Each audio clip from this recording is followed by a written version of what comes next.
Klesavdelingen har en høy prioritet. Det å sykle i Bergen krever sitt. Stort sett regn.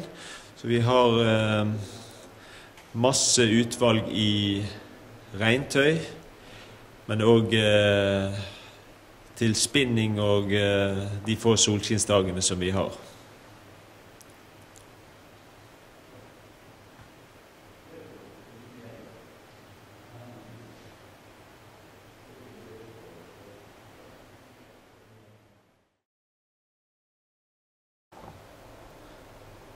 Vi er nå i hybridavdelingen.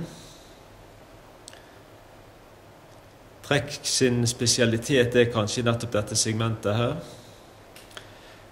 Det er lette, gode sykler med en sittestilling som de fleste kan finne seg til rette på.